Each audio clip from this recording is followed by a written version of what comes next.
I didn't cry. Not when she grabbed my arm in front of everyone. Not when she said what she said. Not even later when I sat alone in my car in the parking lot of the rec center with the heat running and the windows fogging up and my phone buzzing with texts from my aunt asking where I'd gone. I just sat there. I did the math. 3 years, 4 months. That's how long I'd been covering the mortgage on the house my mother shared with my younger sister and her husband. Not the full mortgage. My mother would have never let me call it that. She called it helping out. She called it what family does. She'd say it like it was something I should be grateful for the opportunity to do. The number I kept coming back to sitting in that parking lot was $2,340. That was what I transferred every single month like clockwork on the first. Lent assistance, she called it. After the divorce, after my stepfather left and cleaned out half the joint account, she said she just needed time to get back on her feet. I said, of course. I meant it. I was 26. I had a stable job in project coordination at a civil engineering firm in Mississauga, and she was my mother. Of course, I would help. What I didn't know then, or maybe what I knew and refused to name, was that getting back on her feet wasn't something she was actually working toward. My sister Bex had moved back in with her husband Darren, maybe 8 months after the divorce. They'd been renting a place in Hamilton that they said was getting too expensive. My mother offered the basement. I thought it was temporary. 3 years later, Darren still hadn't found full-time work, and Bex had scaled back her hours at the salon to focus on her well-being, which in practice meant she spent most of her time building a following on social media, posting home, decor, and slow-living content. I'm not being mean. She was actually good at it. She had almost 40,000 followers by last spring. She just wasn't making money from it yet. Or so she said. Meanwhile, my mother had started driving a leased SUV she definitely could not afford on her pension and part-time bookkeeping work. When I asked about it, she said Darren had helped her find a good deal. I didn't press. I should have pressed. My name was on the lease co-signature. I found that out later. But I'm getting ahead of myself. The thing you need to understand about my family is that I was always the responsible one in a way that was never a compliment. It meant I was the one who didn't make problems. It meant when there was a crisis, I was called, not Bex. It meant I'd spent most of my adult life being useful and quiet and not asking for anything in return because asking felt like making trouble. My therapist, I started seeing someone 2 years ago, best decision I ever made, has a word for this. She calls it the parentified child pattern. I call it being trained from childhood to believe that my value was conditional on my function. I don't say that bitterly. I say it because it explains why it took me so long. My mother's 65th birthday was in February. She wanted a party. Not just a dinner, a proper party, with a venue, with decorations, with a photographer.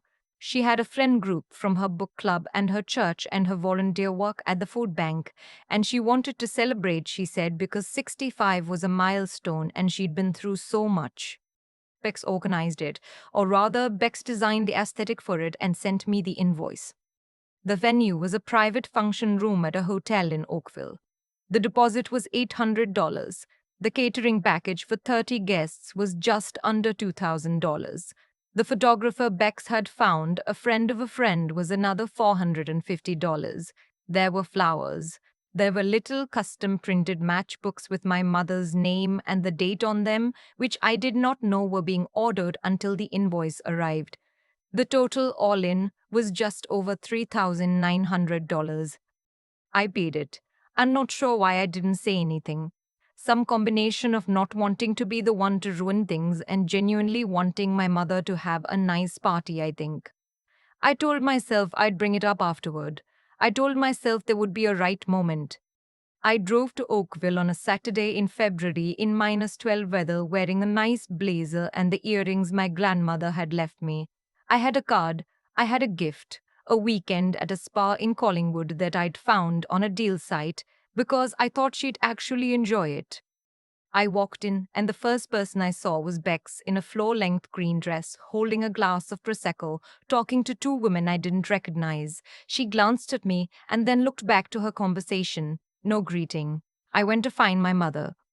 My mother was near the back of the room with her book club friends. She looked beautiful, actually. She'd done her hair and she was wearing a dress I hadn't seen before, deep burgundy, and she seemed genuinely happy. I felt a loosening in my chest. I thought, okay, this was worth it. She's happy. Then one of her friends, a woman named Barb, leaned over to my mother and said very audibly, "Is that your other daughter?" And my mother said, and I'm not paraphrasing, I heard this clearly, "Yes, that's my older one. She lives on her own." She said it in a tone that made lives on her own sound like an affliction, like something to be explained. I let it go. I sat down. I ate the catered chicken and the little desserts, and I listened to the speeches, which were mostly Bex and Darren toasting my mother with a warmth and specificity that suggested they spent a great deal more time with her than I did, which was true, because they lived in her basement. It wasn't until near the end of the evening that things went sideways. My mother had had a few glasses of wine. She was doing a little informal tour of the room, introducing people to each other, the way you do when you're the guest of honor, and feeling generous. She brought Bob over to meet me, and Bob said very kindly, "Your mother tells me you work in engineering." I said yes, project coordination, mostly infrastructure work. Bob said, "That must pay well." There was a silence. My mother laughed and said, "She does all right." Then, before I could say anything, she added, "Of course, she doesn't have a family to spend it on, so." I looked at her. She looked back at me with this expression I recognized, a kind of preemptive defensiveness, like she knew she'd said something that could be taken badly and was already deciding it wouldn't be. I said quietly, "That's not a really kind thing to say, Mom." And she said, "Oh, don't do this here." I said I wasn't doing anything, I was just saying it wasn't kind. And that's when she grabbed my arm. I want to be precise about this because I've second guessed myself 100 times since. She grabbed my arm above the elbow, hard, and she leaned in close, and she said in a low voice that Barb and two other women standing nearby could absolutely still hear, "You are embarrassing me in my own party that I planned." I went very still. She hadn't planned it. She hadn't paid for any of it. She didn't even know, I was almost certain, the full number of what it had cost.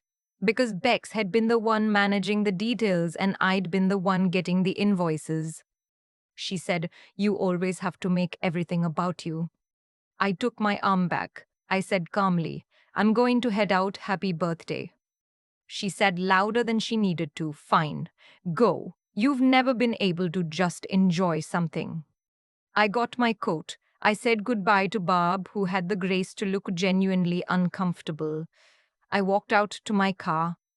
I sat there for 45 minutes, the heat running, my phone buzzing. I did not cry. I did the math. I want to be clear about what I decided and why. I wasn't angry in the way I'd been angry before, that hot, tight, guilty anger that always talked me out of doing anything. This was different. This was very quiet and very clear. I thought about the $2,340 every month. I thought about the $3,100 party. I thought about my name on a lease I hadn't agreed to sign. I thought about the fact that in 3 years and 4 months, my mother had not once asked me how I was doing. Not in a real way. She called when something had gone wrong or when she needed something confirmed. She texted me links to articles sometimes. But she did not ask how I was. And when I tried to tell her the hard stuff, the burnout I'd had the previous spring, the relationship that had ended badly, she would redirect within 2 sentences to Bex, usually. To Bex's ongoing journey and Darren's situation and the complicated social landscape of the basement renovation. I thought about all of that. And then I drove home and I made a list. The list took me about 2 weeks to work through properly, and I did it carefully because I didn't want to do anything I couldn't undo or that would hurt me legally. First thing, the monthly transfer. I had a standing automatic payment set up from my checking account. I cancelled it. Not impulsively. I moved the equivalent amount into a separate savings account instead. So it still left my main account. So I wouldn't adjust my spending habits around money I wasn't sure yet what to do with. I just stopped sending it to her. Second thing, the lease co-signature. I called the dealership. This one was more complicated. I'd been added as a co-signer without my knowledge, which, I want to say clearly, is not legal. My signature had been used on the agreement without my consent. I called a lawyer friend from university who did mostly real estate work but knew enough to tell me this was fraud and that I had options. We documented everything. She connected me with someone who specialized in this area. I filed a complaint. Third thing, Bex's online presence. This sounds petty, but bear with me. Bex's slow living content was, in large part, built on content filmed inside my mother's house, which was maintained through my transfers. The aesthetic she sold was this comfortable, carefully styled home environment. The couch in most of her videos, the kitchen shelving, the light in the living room at 4 in the afternoon. My money had paid for the time and stability that allowed all of that to exist. I wasn't going to copyright her videos. I wasn't going to contact her sponsors. I just stopped and I waited.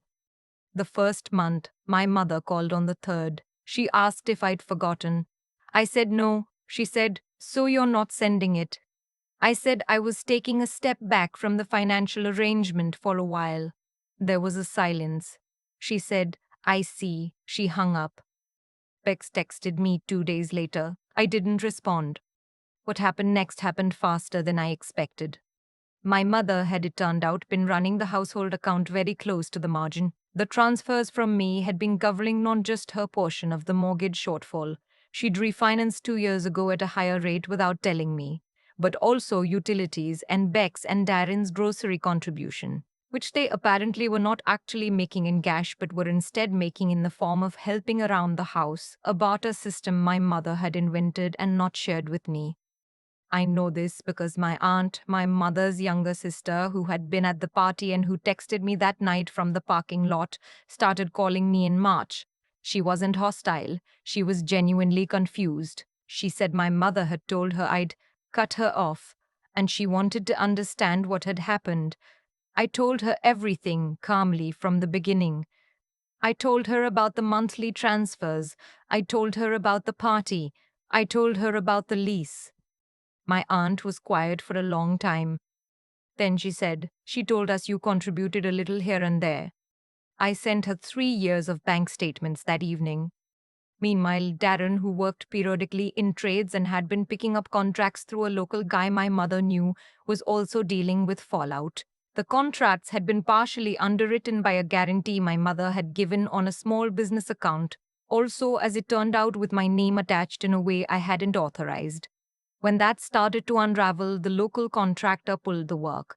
Darren went 2 months without income. Pex's brand deal, she'd actually landed one, a small kitchen product company, fell through because she missed a deliverable deadline during the chaos. She posted less. Her engagement dropped. The algorithm is not forgiving. I heard all of this in pieces from my aunt, who was now fully briefed and had moved from confusion to something that looked a lot like barely contained fury directed at my mother. My mother did not call me again after that first conversation. She sent one text in March that said, "Everything is falling apart, and I don't understand why you're doing this." I read it twice, and then I put my phone down and I went for a walk. I wasn't doing anything. I had simply stopped doing something. There is a difference, and it took me a long time to understand it. The legal matter resolved in April. The lawyer sent a formal letter. The dealership, faced with documentation of the unauthorized signature, had two options: process a release of the co-signer obligation or face a civil complaint. They released it within 10 days. The SUV, my mother had kept it, was still driving it, was now solely in her name. The monthly lease payments, which had been affordable when my income was backstopping her finances and which were now significant on a fixed pension income, became her problem. She handed the car back to the dealership in May. She told my aunt it was a practical decision because parking downtown was getting complicated. My aunt told me this with the particular tone of someone trying very hard not to laugh. Darren and Bex moved out in late April. Not to their own place, to Darren's parents, which I imagine was its own complicated situation. My mother rattled around in the house for a while. She got a boarder in eventually, a grad student, which was actually probably good for her practically and socially, though I didn't say that to her directly because we weren't really talking. The thing I haven't said yet is that there was a conversation, eventually. Not what you'd expect, not a blowout, not a reconciliation. My mother called me in June on a Tuesday evening. I almost didn't pick up. I did. She said, I want to say something and I need you to just let me say it. I said, okay. She said, I didn't know how much it was. I told myself you were fine, that it wasn't a big amount, that you would say something if it was a problem. A pause. That wasn't fair. I said, no, it wasn't. She said, Bex told me after everything came out with Darren that she'd known the transfers were coming from you. She'd known for over a year. Another pause, longer this time. She didn't tell me. I didn't say anything. My mother said, I'm not asking you to pretend the party didn't happen. I know what I said. I know how I. She stopped. I know. This is the part where, in the stories I told myself over the years, I would have said it's okay, or it's fine, or let's just move forward. I'd done it so many times it was almost a reflex. I didn't say it this time. I said, I appreciate you saying that. I need more time. She said, okay. We hung up. I sat in my apartment in the quiet, and I felt something I hadn't felt in a long time, maybe ever, in relation to my mother. I felt like myself, like I had taken up the correct amount of space in that conversation. Not too much, not apologetically small, just the right size. It's been several months now. I still have the savings I've been setting aside instead of transferring. It's become a proper emergency fund, which I didn't really have before. I've started going to the climbing gym on weekends, which sounds like a small thing but is the first hobby I've done just for myself in years. My therapist says I'm doing well. I believe her. My mother and I talk occasionally, carefully. It isn't warm yet and it might never be exactly warm. But it's honest, which is something it never was before, and I've decided that honesty is a better foundation than warmth that isn't real. Bex has not contacted me. I think she knows she'd have to account for what she knew and when, and she's not ready for that. Maybe she will be someday. Darren, I don't think about. I don't have some tidy lesson to wrap this up with because my life isn't a lesson, it's just my life. But I do know this. The version of me who sat in that parking lot in February in the -12, doing the math, she was right. Not to punish anyone, not to burn anything down. Just to stop funding a version of things that had never once asked if I was okay. That was enough. It turned out to be more than enough. I keep thinking about the math I did in that parking lot. Not the dollar amounts, though those were real and they mattered. But the other kind of math. The kind where you add up how many times you stayed quiet and subtract how many times anyone noticed, and you sit with whatever number you're left with. For a long time, I told myself that being the responsible one was just who I was, that it wasn't a choice, it was a character trait, the way some people are funny or outgoing. It took me years to understand that it had actually been a decision made so early I couldn't remember making it, and that I was still making it every single month when that transfer went through. What changed at that party wasn't the grab. It wasn't even what my mother said to Bob. It was the moment right after when I looked at my mother's face and I saw that she genuinely believed she was in the right. That belief, the total unquestioned certainty of it, was the thing that finally made something go quiet in me. Not cold, just quiet, clear. I think about what it actually takes to make a decision like that, to stop something you've been doing for years, and I don't think it's anger. Anger would have had me saying something in the middle of that room. What it actually takes is a kind of honesty with yourself about yourself that is honestly harder than any confrontation. You have to be willing to look at what you've been doing and why, and to stop telling yourself the comfortable story. That's not easy. Most people I know, myself included for most of my 20s, would rather keep sending the money than sit with what it means that they're sending it. And then there's the part that comes after the decision, which nobody really talks about. Because stopping wasn't the hard part. The hard part was the 3 months that followed, when I had to keep not restarting, when my mother texted and I had to read it and put the phone down, when Bex went quiet and I had to let the silence be what it was. That takes something different. Not just the clarity to see the situation honestly, but the steadiness to stay with what you've decided when everything around you is trying to negotiate you out of it. I'm not writing this to say I handled everything perfectly. The least situation could have gone badly for me in ways it didn't. There were conversations I could have had years earlier. My therapist and I have spent a fair bit of time on that.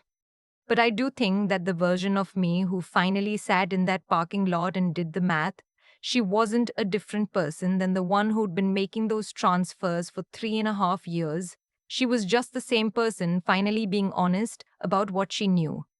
That's what I keep coming back to. Not the revenge, not the lease, not any of it. Just the parking lot, the fogged up windows, and the very simple question I should have asked myself much earlier: is this actually working for anyone, or am I just afraid of what happens if I stop? I already knew the answer, I just finally let myself know it.